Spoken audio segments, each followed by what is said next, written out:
What we're going to make today is fabric baskets. A lot of them are either to hold another thing or become a gift themselves. I love the patterns by Lazy Girl Designs for a couple of reasons. One, they use smaller things in your fabric stash, so maybe they're things that are left over from making a quilt or a dress or something like that.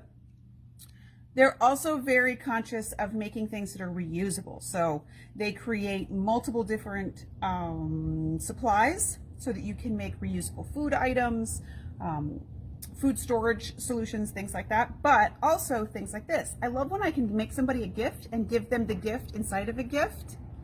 And that's what we're going to show you today. This is the Gertie gift box. It comes in 2 sizes. We're going to show you the larger size today because it's easier to see. What we have done so far is in the pattern, she gives you all of the designs or all of the sizes, what size to cut your fabric, how to prep your fabric, all those good things. I have cut out my fabric, the size that says in the pattern. I have applied my fusible, 2-sided fusible on the wrong side of 2 pieces of fabric. When you're using a fusible, I really like using a fusible that has a tackiness to it. You can use a dry fusible as well. I like apple stick the best because it doesn't gum up your needle. So this, now apple stick comes, it comes in a really wide roll, but the roll that I had open was a 15-inch roll. So I have 2 pieces fused to the back, or fused to the back side of my fabric. Okay. I'm going to take a pin, just a regular sewing pin, and I'm going to score a line down the middle of both of my pieces. So what I did was I scored with a pin. I'm going to fold it like this, right down where I made the pin scratch. Then I can peel the paper away. And it comes away in a nice big sheet.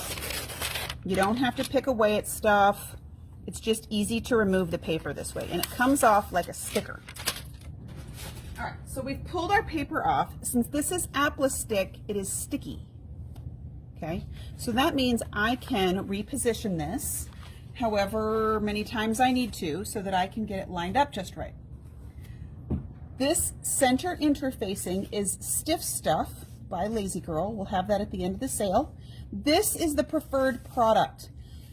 Don't be tempted to go and just get some medium weight fusible. It is not going to hold up like this. See how this is almost like cardboard? It is Stiff Stuff.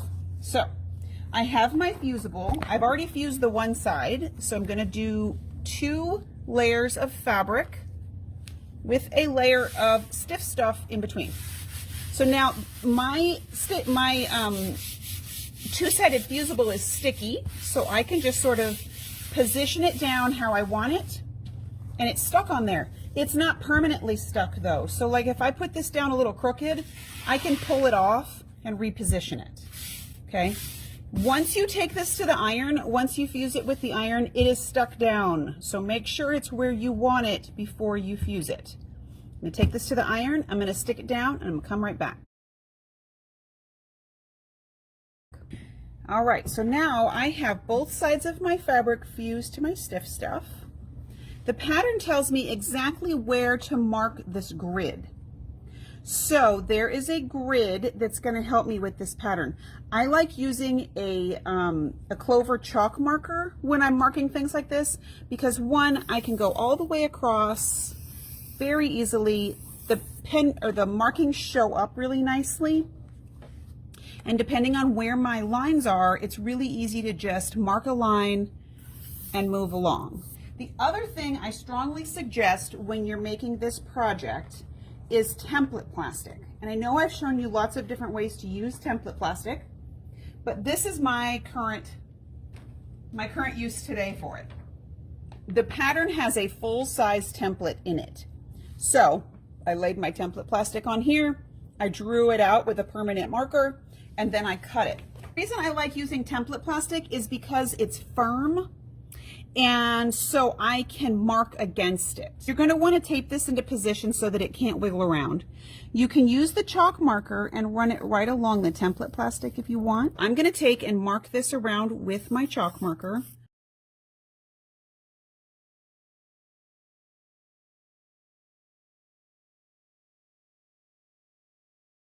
So then we're going to take and flip this over,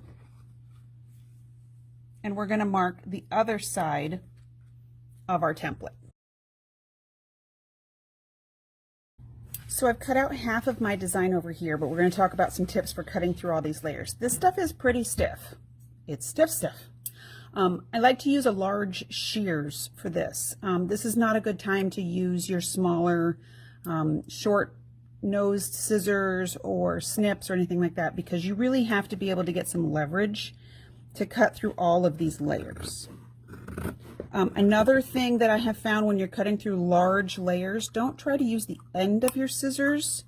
Sometimes they won't quite cut all the way through, and then it'll pucker. So try to use the center of your scissor. Like for instance, if I go along like this and I try to cut to the very end of my scissors, I don't have enough leverage to get all the way through there and it's just stuck.